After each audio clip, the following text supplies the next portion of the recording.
उजाडू दे आज साकड हे माग, होऊ दे पहाट नवी. आता होऊन जाऊ दे साऱ्या जगाला पाहू दे, पडू दे पाऊल सरी काट पाया खाली सापड्याला येऊ दे, पडू दे पाऊल.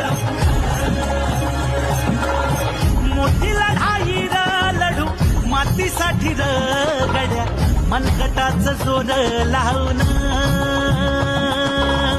दाटला जरी अंधार एकजूट होऊ आज, दिवा देऊ तेज धावून.